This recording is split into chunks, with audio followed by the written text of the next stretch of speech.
Good afternoon. Welcome to Good Guys Sports. I'm Jackson Gerke, alongside with our co-host Blake Lumberg, the ever Blake Gerke, and Mike Roby. I want to start off with for what I want to with today on the Service Healing event, which is founded by Issy Permounsky from Hawaii. Open event and a free, beautiful day for surfers for all abilities and ages and gender of people, no matter where you are and where you come from, kind of thing. I just wanted to it's really about the food and fun and the surfers and making new friends and people and really a non-profit organization for what Wrightsville Beach really has to offer. And really this is what I would call a travel and service circus kind of thing, and then which is known as which is known as that they travel from all over the country, other than Hawaii, but their home base is out in California. But they travel. They do travel up and down the East Coast for different events, and as I speak, they are currently down in Folly Beach, South Carolina, for their next event, and then after that, their final event, which is happening on September 12th up in Jersey, and that's really the backstory of the service healing event that I did. And I just want to get a quick shout out to people who who helped and surf and give me a special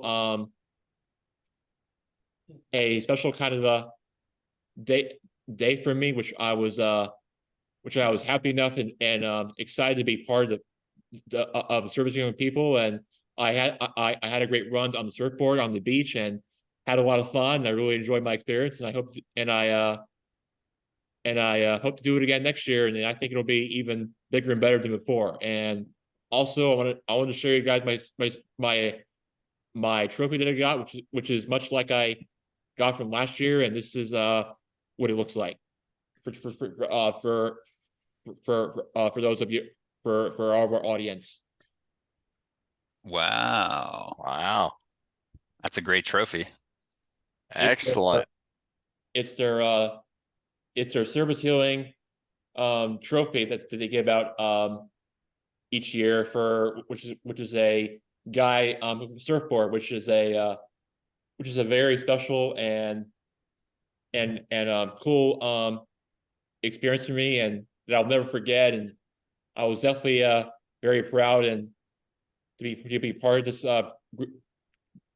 group again this year. And I think that has really helped a lot from what I have accomplished ever since I first joined them. And it's very special, and I can't wait to get right back at it next year. And I think I have to really thank them a lot for what they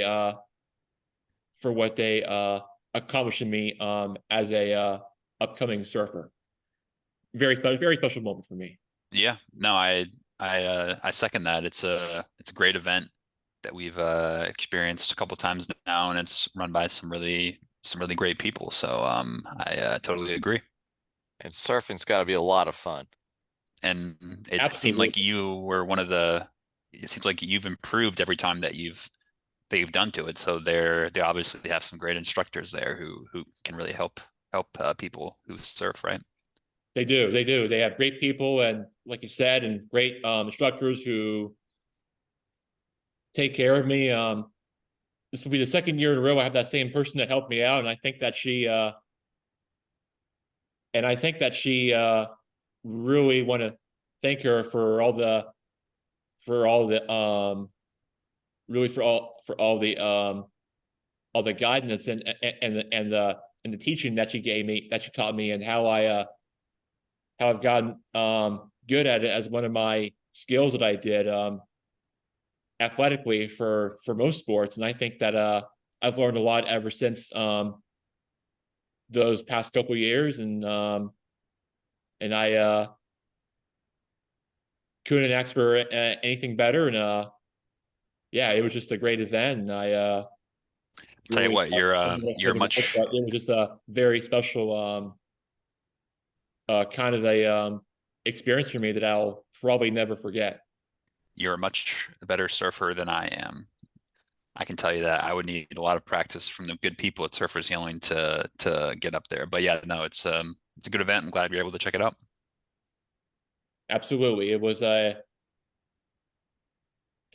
great experience, and um great to make new friends with people who are a part of this. And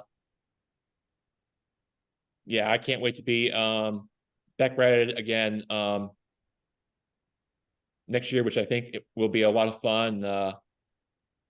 Yeah, I agree. It should be a great experience for all ages, for us fans, competitors, or even people watch this event, which is a very very good event to do on the calendar. But highly recommended for people who want to attend or watch it. But yeah, it's a very special kind of a day for the people at Surfers Healing. And yeah, it was a great yeah it was a great time. And I had a lot of fun together with them. I just it was very cool. And I couldn't thank them enough for allowing me to be part of this event. Totally. What's Excellent. our first sports topic for today, All Jack? right, Get us started here. Let's get right to actual sports now and talk about some college football. So we are going to start out with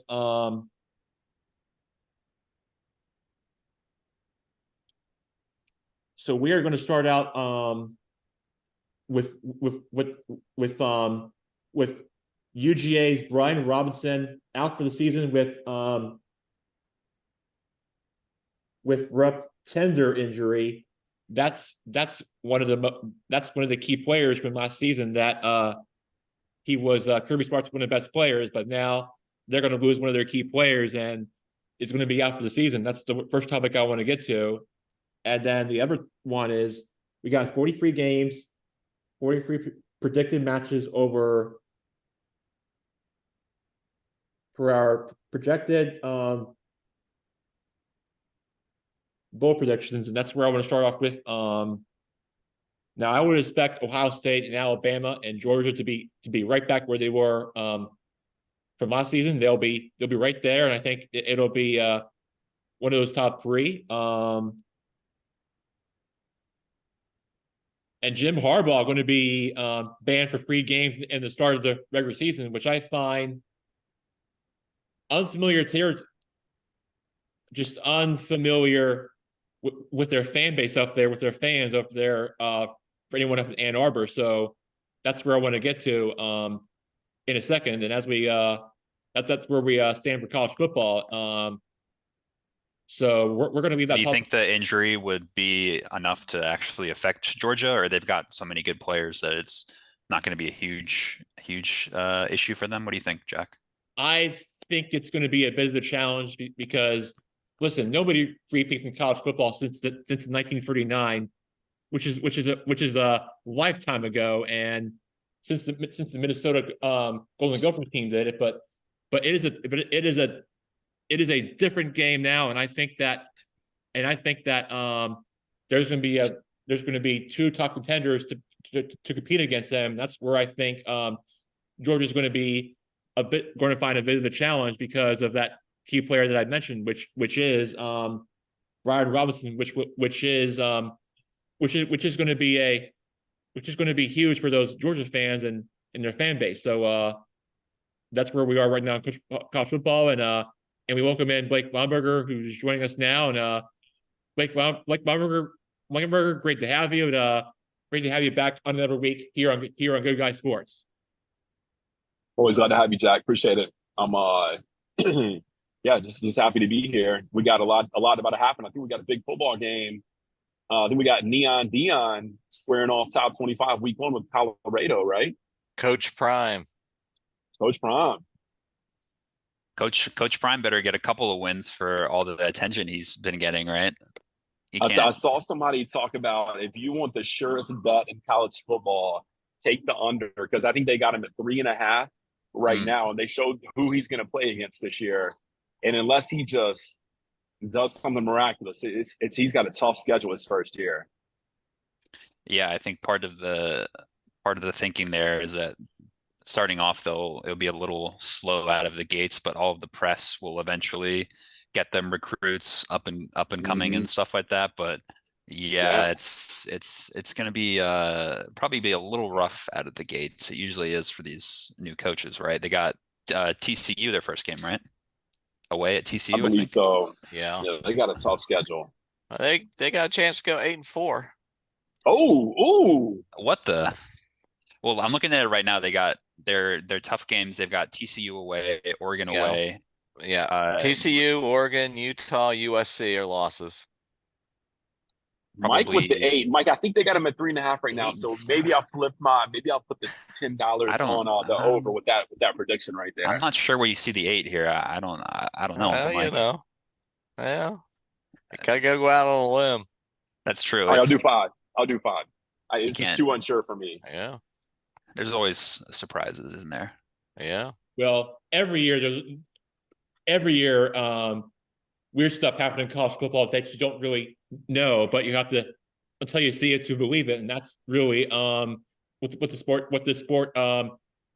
really comes down to and all about. So you just gotta be prepared for those plays, and I think that's what really denies for your season for your team, and I think that's and I think that's key for what team you root against and where you cheer for whatever happens and for any day and any given play and for any kind of team in college football. So you just got to be prepared for it. There's another team that opens up Saturday with the new coach. Who is that? Navy. Navy's got a new coach. Brian Newberry. Is he also a general? No, he was a defensive coordinator last year. Okay. But wait, where did the coach go? And they gave him an opportunity to go elsewhere. Oh, okay. You got They open up visiting with Notre Dame, but that's the game is not at South Bend, Indiana. Instead, the game is taking place in Dublin, Ireland. Oh, that's right. Okay, I know about that. For the start of the season every year, which I find it a once in a lifetime experience for both teams and especially for Notre Dame since they have the Fighting Irish. That's so fair. I think that's what I was going to say. It sounds like a home field advantage to me for these neutral site overseas trips. Yeah, they say you guys are the Fighting Irish, so why don't you prove it? Get your butts over there to actual Ireland and see if you can get a result. Blake, I'm assuming they're going to play in a soccer stadium. Yeah, I think I'm looking it up now. It's the Aviva Stadium. They actually play. I think the biggest sport in Ireland actually isn't soccer. It's like rugby and like Gaelic football. Yeah. Okay. So I think it's called Aviva Stadium, where I think they play the Ireland national team games, and then I'm assuming. I'll be interested to see how many fans show up for American football in Ireland. Well, yeah, particularly college football. I know there's like a decent following for like the NFL London games in like Germany and stuff like that. I'm not too sure about college football though. I think only teams like Notre Dame could really do something like this that might have some sort of international following. But I think most college teams wouldn't get much airtime in Europe. But I guess Notre Dame's a bit of an exception. Guys, I don't know if you guys have, you might be too young to remember that there was once a player named Tim Tebow that played college football and the pros. And Netflix just dropped a special in one of their Untold series specials called the Swamp King, Swamp Boys, something like that. Have you guys seen it yet? About the No, Florida Rain? but I've seen a preview of it um before once I was It's finishing up high school, fantastic. but Jackson, let's do some Jackson trivia real quick. Jackson, you always know the national championship. You know when they win. When did Florida win the Natty in football? oh, that's The last time. 96, 08, and 06. So good. You're so good, Jackson. Was it not? Was it not back to back or no? It was. They won 2 in 3 years, right? Because he didn't. I think Yeah. you're right. Yeah. So between 06 and 08, they won 2. Yeah. So And that's going when back to your Muschamp left, right? what's I'm his sorry, name? not Muschamp. Ohio State's Urban Meyer. Yeah, Urban Meyer. Urban Meyer. There we go. Yeah.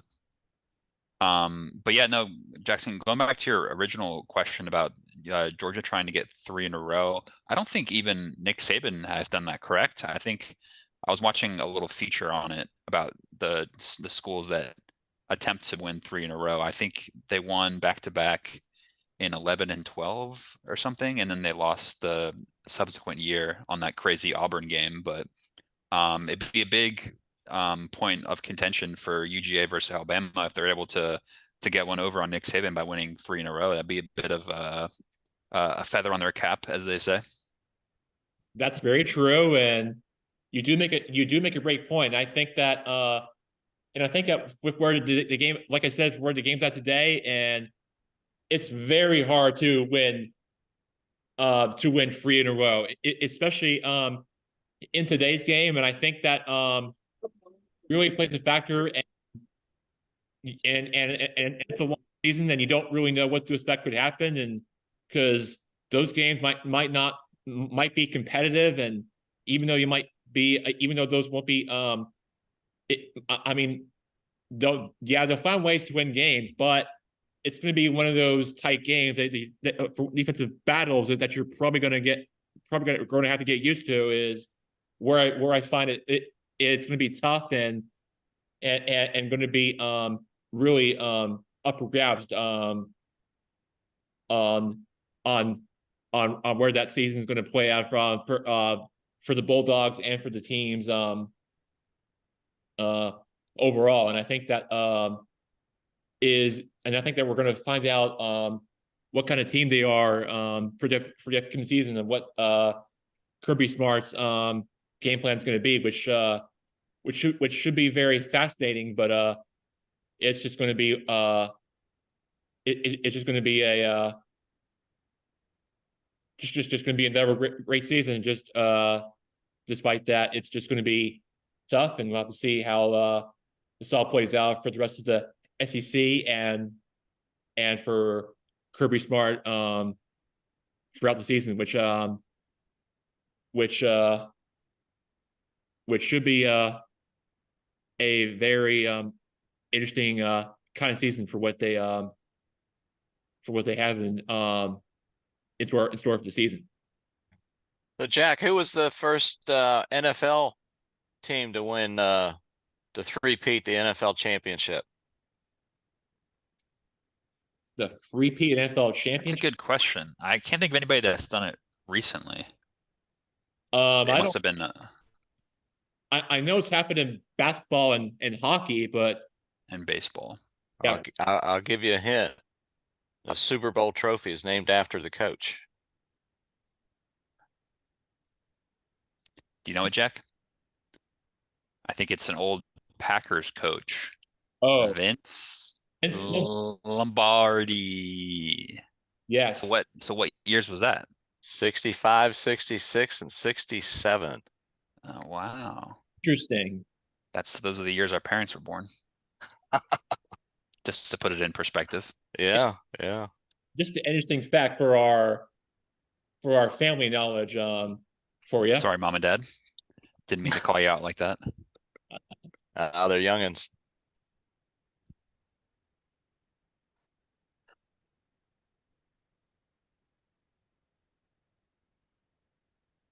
So what else for college football do we need to keep an eye out for here, Jack? So we know UGA on the quest for the three-peat. The contenders trying to knock them off. What else do we need to keep an eye on?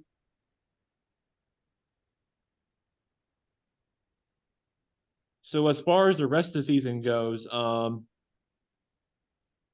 we are keeping our track on the other upcoming games that are on the schedule, including Ohio State. We mentioned Alabama, like you said, and top two teams like Michigan and taking on East Carolina, and I mentioned them earlier in the show. And but I also want to point out that there is another game on the schedule that is a that I mentioned it before on our show that is going to be that this game is going to be in town where Blake Lumberger is with the Battle of the Carolinas down in Charlotte where he is. And I just want to point out that the North Carolina 21 ranked North Carolina Tar Heels taking on the South Carolina Gamecocks. That game being played in Bank of America Stadium in Charlotte. It's on ABC at the Duke Mayo's Classic game, which I know you're familiar with. Love me some mayo. Yeah, but I'm actually more of a mustard guy, truthfully, but game where they dump Mayo's on Coach Shane Beamer after the that's bowl disgusting. In their last matchup in that actual stadium. There's no need for that. Now, what it appears to be a revenge game for them. Now be just like I don't know. There's going to be some back and forth, or I don't know. Just really going to be a battle between the north side and the south side of Carolina, and College Game Day will be their second stop after their first appearance in Dublin, Ireland for their first week. For their second week, going to the Queen City of Charlotte. There's going to be a lot of excitement and hype over there in Blake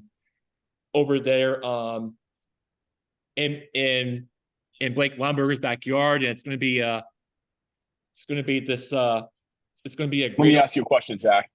primetime start on ABC. Going to be a sellout crowd, like those games are. Even though it's not a championship kind of game or bowl game, it's still a great another opener on the college football schedule, and that's what I want to. Let me ask you this, Jack. Get your thoughts on it. Yes. Let me ask you this. Here's the thing: it's the Battle of the Carolinas. Right. The Gamecocks have no identity. They want to be Carolina, and North Carolina says no, they're Carolina. They want to be USC, and Southern Cal says they're USC. If the Gamecocks can beat, North Carolina, do they become Carolina? Does that make them Carolina? And who do you think is going to win, Jack? Because I mean, look, Chapel Hill's ranked higher in the poll, but I just can't imagine they beat the Gamecocks. Who's going to win, Jack? I think I've got South Carolina for this one, but I wouldn't rule out Carolina, despite that they're only 21 ranked. South Carolina unranked this season, but yeah, I would lean towards South Carolina, but it's going to be I would think it's going to be a tight kind of game, depending on how this one plays out, and it's just going to be. I think this is probably going to come down to the last possession of the game to see who's going to win this game or battle, whatever they call it down there. It's just going to be one of those games to see who has the ball last, and that's probably going to determine the winner of this game.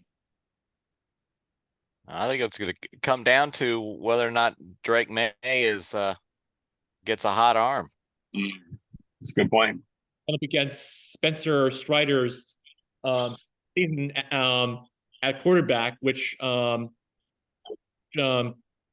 with their great relationship with Coach Beamer, who they previously which they previously first got to know each other when they were at their playing days at Oklahoma, but now with the Gamecocks and of South Carolina, and really just have really had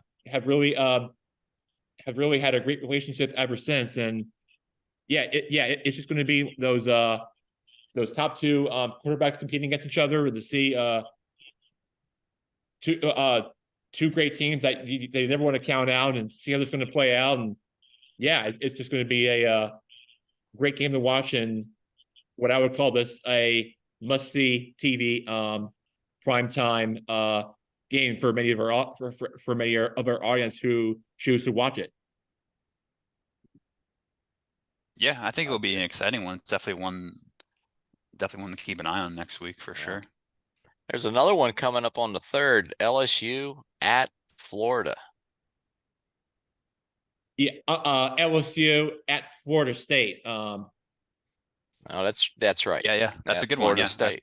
Yeah. Florida State, not the other Florida team, but Florida State. Not to get yourself confused, but that's who they're playing on Sunday, on the next night on Sunday, at the same time on ABC at Camping World Stadium down in Orlando, where this game is taking place. I would expect that one's also going to be a sellout crowd. You got Florida State a team that's trying to compete with Clemson and the ACC, against LSU, against Brian Kelly, who wants to just try to stay who wants to have another great season and try to go toe to toe and compete against Alabama later down the road, whenever the SEC West ever comes up for grabs. And this is going to be a very fascinating matchup, and I can't wait to see how this all plays out. And I think we'll learn a lot once this game gets unfolded for what those two teams have in common. Yeah, and the thing about college, the top end of college football, particularly the top end of the SEC, and you can even go further saying the top end of the SEC West, is that if you get off to a rough start, and like, for example, LSU opening up against a top 10 opponent, Florida State, if you come off the season 0-1, your in-conference schedule is so tough that having one loss, having two loss kind of rules you out of, you can argue about, having one loss, having two loss, you can still sneak into the playoffs, particularly when they expand it. It's a bit different, but as it stands right now, coming off the season with one loss, starting 0-1, there's really zero margin for error, because the way college football works, you really have to keep a clean record throughout the whole year, or else you kind of get overlooked. Particularly, people say like the teams with the best records in the Power 5 should always make it, like a TCU last year or whatever, for example. So even though you're playing tougher opponents, that is factored in. But if LSU gets off to an 0-1 start, they start looking around and say, geez, like, we can't lose another game the whole season, or else we're going to be overlooked by the playoff committee. So yep, high stakes for sure.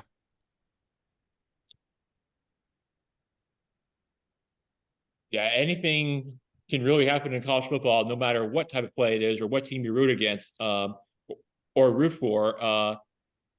No matter what team you cheer against, it's just really your team's just gonna just really come down to what this team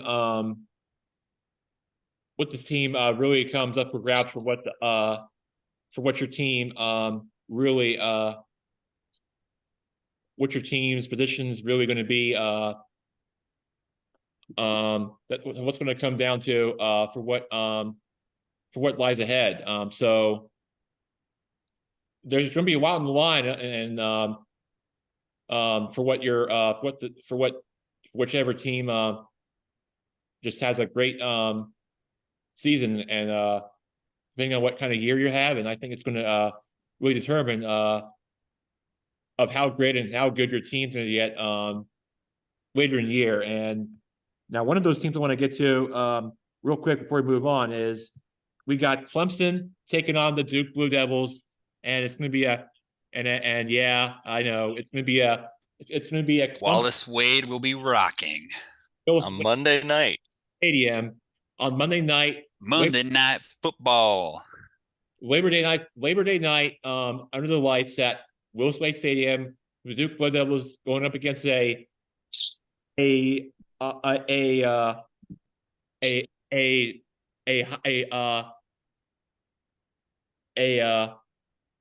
a big favorites of Clemson, ninth ranked, on the road at Willis Wade Stadium at the Duke University football stadium at Willis Wade. This is going to be this is most likely going to be a Clemson crowd there. And yeah, I've listened. As much as I love our Duke University with our doctors there, and that they take good care of me, and the people that they treat me there, and all the hospitality that they take good care of me there. I mean, I really enjoy my time there, and I just still do. It's just great people that they take care of me there. It's just Clemson's just going to be the better team that's going to probably win that game, unfortunately. So I have to How do you know? But Jackson, that's little old Clemson. That's just little old Clemson, though. Tigers. I feel like you're overlooking the Blue Devils. You don't think they have a home field advantage there at Wallace Wade? We got an inside scoop there, Jackson. You've been there, done that. We You saw the notes. built in the building for goodness sakes. Yeah, well, yeah, Duke will be competitive. It's just that Now he's backtracking. Clemson's going to be right. It's just that Clemson's going to be a very tough, talented team to beat, and that's very true for all other ACC teams trying to compete against them, other than Florida State or maybe Pitt or whoever team that they face up against. But Clemson is just a whole different kind of animal, the way I look at it, and it's just going to be a tough task for any Duke University, for any Duke player to try to slow down this offense or just do anything, because they are just from what I look at it, they're a high flying spread off kind of offense that they have. So what Dabo Swinney runs, and I know that Grant Radakoja is listening to us right now on Good Guy Sports, and I think we'll have him next week. But yeah, I think I would have to favor his team, that they're the way that they're playing, and they're one of the top 10 teams in the country for a reason. And yeah, as much as, like I said, I know that I love my Duke University and Blue Devils. I know they're a great team, but again, Clemson is going to be my pick for this game, sadly. I take your point. We definitely have to respect the historical pedigree of a program like Clemson, but I think, when we were at Wallace Wade and talking to our guys, we got some good insights into the team and some good insights into the stadium. And I wouldn't overlook the potential of catching Clemson cold first week of the season, night game, prime time. It might be a little disoriented. So don't rule out the Blue Devils. That's all I'm gonna say. I think they're gonna make the game very competitive. I agree. It's tough opponent week one, but I'm telling you, keep an eye out. It's not gonna be a cakewalk for those Tigers. Guys, can we talk about my fumble that week on the that I thought Todd Cliff was still coaching the Blue Devils? I mean, the guy's been going for how many years now?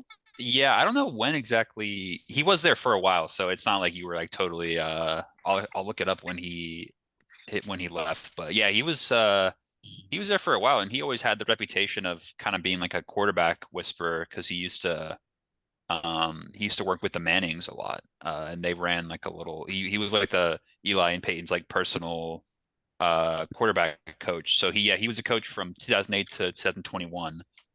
And so the current coach is Mike Elko, who he was the defensive coordinator for Texas A&M.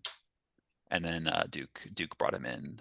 So I guess his first season would have been last year then, I think, right? So kind of, transition period for the team. He's getting in some of his guys, but yeah, no, I mean, like I said, anytime you have your first game of the year as a nighttime primetime game at home, it's never going to be a simple game for the away opponent. I don't care who you are. You can be a Power 5 team, you can be bottom of the rung. If you got your a good atmosphere, it's going to be tricky. So that's all I'll say. What do you think the conversation is like when you come into Duke as the coach? Hey, we obviously know you're not gonna go undefeated in this league. But if you can just win us 4 games a year, or lose them all but beat North Carolina, you'll keep your job. I mean, is that how that conversation goes? Well, yeah, I mean, obviously it's a school where the football isn't the main historically team, but they've actually had, like, for ACC standards, they've had good success and they've qualified for a bowl game, probably similar to like Vanderbilt football. Maybe I know they had their coach for a while when I was going there, who kind of just like coasted, going like 500, and then eventually they had to kind of shake things up. But Vandy got a win last year, right? They finally got a win. They beat Kentucky. well, yeah, I mean, they haven't gone winless like the past couple of seasons. They qualified I thought they lost all their conference games 2 years ago. Was that wrong? No, they did. You're right. Okay, Yeah, okay. that was the last year my graduation year. They went winless. Yeah. So Which, is I that mean, why? to be fair, it is, well, yeah, exactly. Yeah. To be fair, it is the SEC, so Oh yeah. it's not like they're playing like some crap conference and not winning any games. But No, and the amount of students they have in proportion to the other SEC schools is what blows my mind. yeah, Like the small amount of student body compared to like every other SEC school is unreal compared to Vandy. yeah, no, it's true. And you have to, similar with Duke, you kind of have to recruit smartly. So maybe you get guys from North Carolina that might be overlooked for some of the bigger schools, like obviously like Alabama and Clemson would recruit maybe like the top players from North Carolina, but you get some of the kids from smaller schools, a lot of kids from up north as well, that like the school and like want to go there. So you get some good college players maybe from the Northeast that want to go to the school and stuff like that. You also have to factor in the part-time students, the students who are doing everything just online, add up to the total number of students enrollment. In yeah. the Commonwealth of Virginia, George Mason University is the largest school in enrollment. Wow. Is that right? And they don't even have a football team. Wow. So do they have a lot of graduate students as well? Like A lot of graduate students, a lot of people, part-time and stuff. Yeah. Virginia Tech is the second largest school in total enrollment in Virginia. Yeah, I know they've got a big student body, don't they? So I'm just saying, it's, you got a full-time student, if you count the number of full-time students and then people who are on campus. Just saying. Spoken like a member of faculty. Well, we got some expertise from here. I like it. It's like what Mark Twain said about, statistics. You have liars, damn liars, and statisticians. Fair enough. Fair enough. Yeah, that checks out with me. But yeah, no, so I guess to answer the question about Duke, I think the expectations this year would be qualifying for a bowl game. I think is sort of the minimum expectation. Maybe, you can win your division. I don't know if they do divisions in the ACC. I mean, I think Mike said something one of the when we were doing our Duke podcast, we had some information about the ACC not doing divisions, or that might be the Big Ten. But regardless, yeah, I think qualifying for a bowl game would be a good positive step. Or beating UNC. or winning the first game of the year and then going on to the second, and obviously beating your rivals, UNC, NC State along the way is obviously not a bad bonus as well. So, or I guess, Wake Forest as well. There's a lot Wake Forest, yeah, you got to win the Golden Triangle. There you go. Yeah. Yeah, I think the triangle. I don't know if there's I know the Tobacco Road rivalry is like the Duke UNC, but they have like the triangle rivalry with NC State as well. So the Wolfpack's in there too. Yeah. Which I haven't actually know. Jack, do we know what NC State season is looking like? Do we know much about our ACC outlook? Because I know of the three, they had the best season last year. They kind of fell off. I remember they had the big primetime game against Clemson last year, where they actually kind of hung with them for a while, and they were pretty high ranked. But they couldn't really pull it off. But I think of the three triangle teams, could be up in the air. I know you, but you said that but UNC has a good quarterback though, right?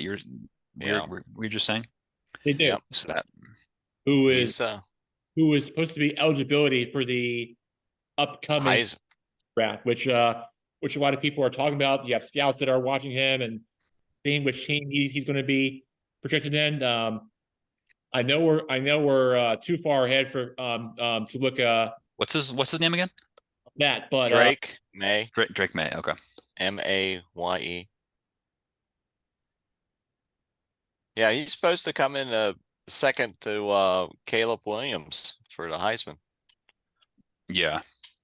But yeah, it seems like the only way way too early to predict that, but it seemed like the only way that he wouldn't Caleb Williams wouldn't win it is if USC just have like a total implosion and have like a bad year, which is possible. You never know, right? Mm-hmm.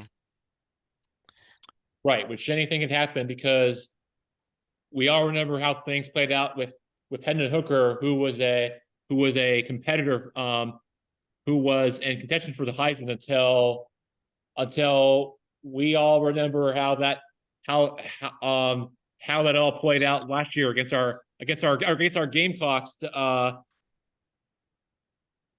one of those plays, and that did determine the season for the Tennessee quarterback. And I hear you, things do always happen between now and then. Who's going to be leading in the polls for the best odds to win the Heisman? And but you're right, things do change between now and then for where it stands and for the entirety of the college football season. So, and just because a quarterback does well in college does not mean he can transition into the pros. Like Stetson Bennett. There's a lot of examples. Yeah, the Washington football team is a lot of quarterbacks that didn't make it. RG3 had like one good year. RG3. He had like one good year, right? Where he made the playoffs, but yeah, no, it's true. Yeah. If you guys remember, there was a guy named Mark Ripken back in the day. Did you win a Super Bowl? Sorry, can you repeat that? We broke up a little bit. Oh. There was a guy back in the day named Mark Ripken. I don't know if you guys remember him. Yeah, he won a Super Bowl. Oh, yeah. Absolutely. He was the MVP. He beat the Buffalo back in '93. Absolutely. That was one of Joe Gibbs' last years. That's because we had a good offensive line. We had the Hogs. That's the key to the whole thing. Yeah, absolutely. Well, the Commanders, the Washington football had Heath Schuler as a quarterback. He didn't do too well in the pros. And back long time ago in the 60s, there was a left-handed quarterback out of UCLA that won the Theismann Trophy. A guy named Gary Beeman that the Washington drafted. Didn't make it. So you never know.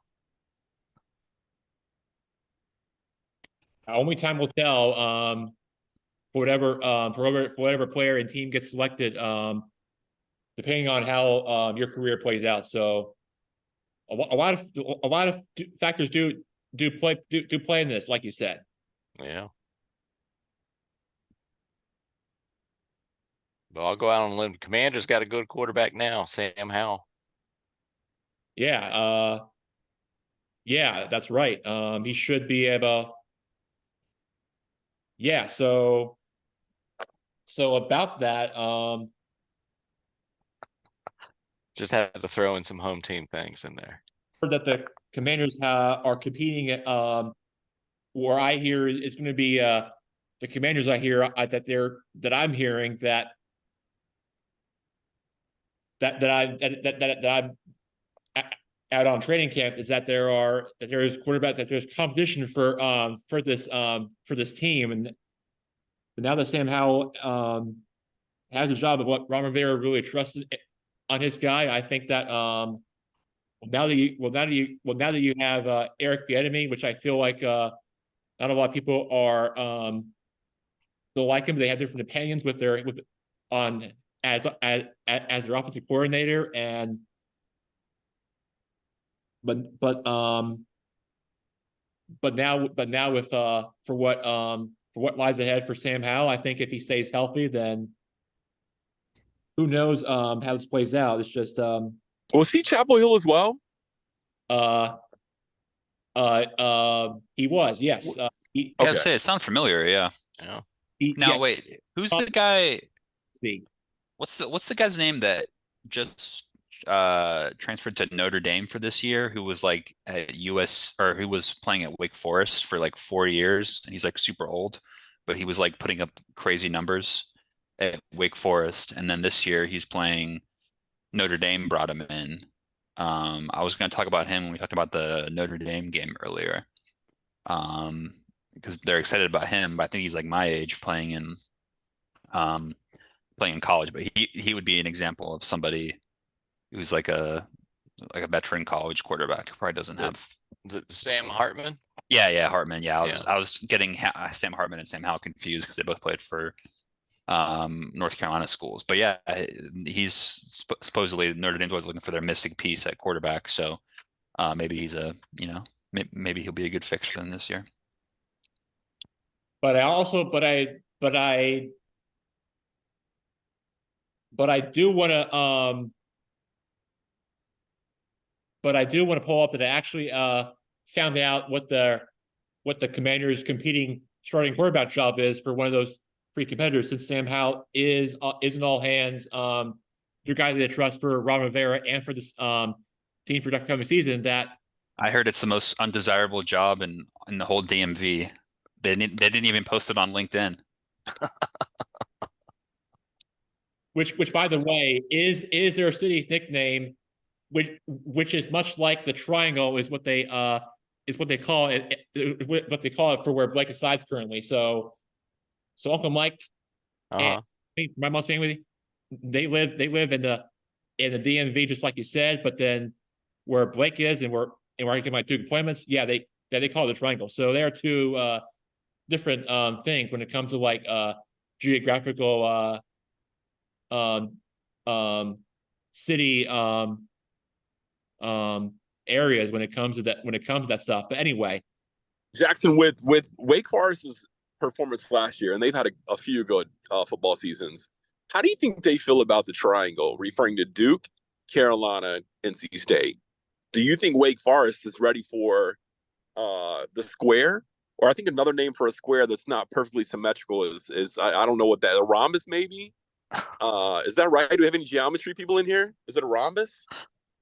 No, I mean, if it was forward, it would be a square. But I think people probably think that Wake Forest is like close to UNC and Duke, because there actually is a town like close to the triangle, like a suburb of Raleigh called Wake Forest, but Wake Forest is in Winston-Salem, right, Jack? Which they well, it's about an hour and a half from the triangle. They actually play in a college town called Winston-Salem, which is technically closer to Greensboro rather than Raleigh-Durham, where where Blake is. So there's really a difference between Wake Forest, North Carolina, and Wake Forest school itself. So there's really two different things. To answer your question. Yes, they're kind of in their own category. But yeah, I mean, I think to Blake's point, they probably do kind of feel left out, particularly in that Duke UNC rivalry. And then you got, the likes of NC State sneaking in there as well. So they're probably not going to have a great year though, because they, like I said, they lost their quarterback was putting up crazy numbers in the air, unless they've got somebody, on the factory line behind them. But I guess we'll have to keep an eye on that. What is Notre Dame's always fascinating because their schedule can kind of be all over the place. Who do they have lined up this year? They have I wonder what their schedule ranking. They're playing at Wallace Wade. They're playing the Blue Devils at the end of September in Durham. Yeah. So unfortunately there'll be a lot of Fighting Irish fans there in the crowd. There'll be a lot of green there, which is unfortunate, but there'll be a good number of Duke fans there as well. But historically Notre Dame fans they have crazy fans, right? So they always travel, but they always travel well. And that's what makes it so passionate for their. They're actually playing here. They're playing at NC State. Yeah, they're playing on NC the State. 9th. That's interesting too, actually. Yeah. They play at Duke on the 30th. So they still got 2 games in the Triangle this year. How about that? They play down at Clemson on the 4th. So they're spending a lot of time in the Carolinas this year. Go. And Wake Forest travels to South Bend on November 18th. I'm sure they're not going to be salty about their quarterback being gone. That ought to be hype them up a little bit to win that game. Well, yeah, they're playing. Yeah, I didn't even realize they're playing Wake Forest this year. Yeah, tell you what, if Notre Dame could be having a tough year this year, and we didn't even mention they're playing Ohio State as well. Yes, that game is being played in front of their home fans at Notre Dame Stadium in South Bend. It's going to be I would say it's going to be a 50-50 Ohio State Notre Dame split for that game, which I don't say very often, but it's going to be the case this season. And yeah, this is going to be this should be one of those exciting games to watch in the college football calendar. Man, they also have to play the left coast version of USC. Who's that? And who? The left coast version of USC, University of Southern California. Southern Cal. Oh, I see what you mean. Who's the real young coach? He's at USC or is he UCLA? The young coach is at USC, right? What was his name? Yeah, so they poached the coach from Oklahoma, Yeah. Lincoln Riley. Yeah, Lincoln. they Okay. gave him like a crazy big contract. Yeah. And he took a couple players with him too. Oh, he did. Yeah, He- did he take Caleb Williams with him? Yeah. Or was it- Yeah. That's Yeah. There's a lot Yeah. of expectations when you're buying beach houses and paying double your asking price for your old home in Oklahoma. I guess the expectations can get kind of high. Absolutely, When yeah. you buy Barbie's Malibu house, Yeah. you better do well. All those Now, big- would a field be okay since the NASCAR race is taking place out on their field? Do you think everything will be back to normal by then? which field is that? The NASCAR race is on in the Rose Bowl. They have a race inside of the Rose Bowl down on the field, which is one of Really? the. You don't like NASCAR, you got to watch that race. It's one of the greatest. 10 cars go at a time. They race on the out on the actual football field. Huh? I didn't know that. When is that's like around this time right now? Like, when is that? I don't know when it is. It's fascinating. Wow, didn't know that. The pavement down and everything. Yeah, that Yeah. usually takes place. I want to say sometime in January before the Daytona 500, which is the actual biggest sporting events in the world that everybody watches, and that's usually the calendar starts off with that race, and then they go from there, and that's just and that's how they really play things for the sport. That's a fun little fact, Jack. Any idea what the attendance is for that race? If you said it's the biggest attended event in the world. I would have to Oh, I would have to guess there Some of those like 50, stadiums hold over 300,000, maybe. and I think would be my number. Wait, so does USC and UCLA both play at the Rose Bowl? Is that right? Is that I think that or One no, of there them- no, they- one there's of the them- Coliseum, the Coliseum. yeah, the sorry. LA Coliseum. I get those mixed up. Yeah. So I think that wouldn't they play at the new stadium out in LA? I don't know. I think they still play in the old stadiums. And, Yeah. like, maybe they have like certain games that they play there Mhm. or something. I'm not sure. Yeah, it's a bit confusing. I find that, before they travel, and because UCLA, they play in a town called Westwood, and you got Pasadena, and you're in downtown and the surrounding areas, and yeah, you're just a bit off track and find it so confusing to where where your school and where your team actually competes at, no matter where your game's being played. And I think that's really and that's part of the reason why I think Southern California is really one of the largest in competing geographical areas, probably in the country.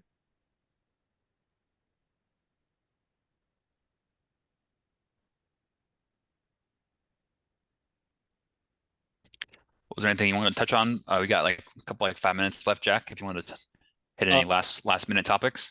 To what I was saying before we get into our topics, that the Commander's starting job. I was talking about that about a few minutes ago, and Sam Howell, competitors before he that he was going up against for one of the top QB jobs for the Commanders. The others that he was going up against were Jake Fromm and Jacoby Brissett from NC State. So I feel like there was a bit of a quarterback competition for the Commanders. But not every other NFL team has that issue. But you look at teams like the 49ers, they have Sam Darnold and Trey Lance and their other starting QB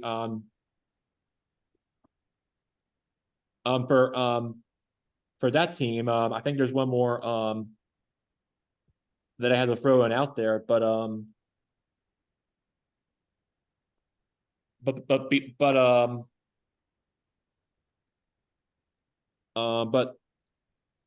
also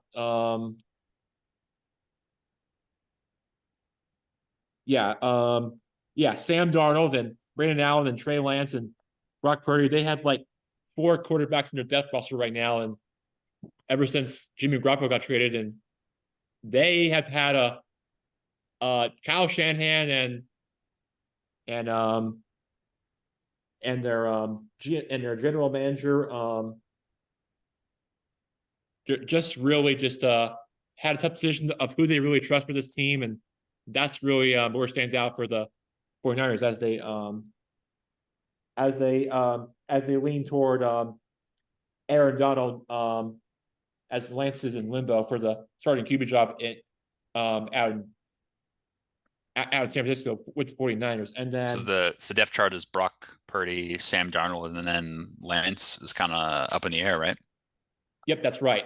Lance is just it's really really up for grabs at this point for how this plays out for them. And It's crazy, huh? I mean, they spent so much draft capital to go up there and get him, and he's not even their backup quarterback. I mean, I know the 49ers have had success, but I mean, that's a big failure from the front office perspective. Because now the top teams, I think, in that division are probably the Seahawks and the 49ers, because we all know that they're all in hands on Geno Smith for starting QB for that team. And I think that the NFC West is going to be are my top 2 teams probably to watch for the upcoming season. Because if Geno Smith stays healthy, then I think he might have a chance to beat the 49ers, but still the 49ers, but San Francisco should still be fair to win that game, even though it's too early to look ahead for what this team has in store. And also, before we get ourselves out of here, we got to talk about Aaron Rodgers' final preseason game with the Jets this Saturday. He's going to be competing as their starting quarterback with the JETS Jets starting QB against. He's going to be playing with on the defense side of the ball with Sauce Gardner, who I hear is going to be throwing some sauce on making defensive plays by throwing some sauce on different types of defenses for the upcoming season, which I actually find a bit silly, but what they would be a great play for one of the teams he's going up against. But still, you got Bill Belichick in the division, and you got Josh Allen and the Bills, who are always going to be. I'll finish up. I'll wrap it up. But going up against a favorites for now the favorites to win the AFC East. Going up against Tua Tagovailoa and the Dolphins, who I think are going to be a question mark for me. I think they'll be competitive, but not great at all. But then Sam Darnold and the Jets are going to be right there, and Bill Belichick and the Patriots will still be their head coach, despite that. Anybody that our show listen to up in Boston, just going to be a tough battle. The way I see it, but Mac Jones and their starting QB for the Patriots, if they stay healthy, then I think they're a team to keep an eye on. If the Patriots are going to be that team, but it's just going to be a. But the Patriots are not very familiar for where they're going to be. They're going to be in last place in that division, but that's how I see it for the AFC East for the upcoming season. But before that, I think we're out of time, Jack. Yeah. The Jets also the Jets also lost Corey Davis stepping away from football at the age of 28 for family reasons. Had my guess says he's probably going to be living bigger, more important things for family and life than his playing career, and that's probably why he's stepping away from the NFL. For that would be Corey Davis, who is just has more important things in life with his family and for his kids that he has, and that's really why he decided to leave the game. So that's where we are. I want to get your final thoughts now, and what do you guys think on what is said and where we stand as we get ready for the upcoming football season to start? What are your thoughts as we close out the show? Yeah, it should be an exciting season. We'll keep an eye out for any more moves. Get ready for fantasy season. NFL is kicking back up, so exciting times. Yeah, thanks for having us, Jack. Thank you, Jack. Good show. Exciting times. Mike Mumberger has left, and we say goodbye to him. And great show, everybody. We'll talk to you later, and we'll see you next time on Good Guy Sports. Jack and Ricky signing out. Thanks, guys. Night. Bye. Bye.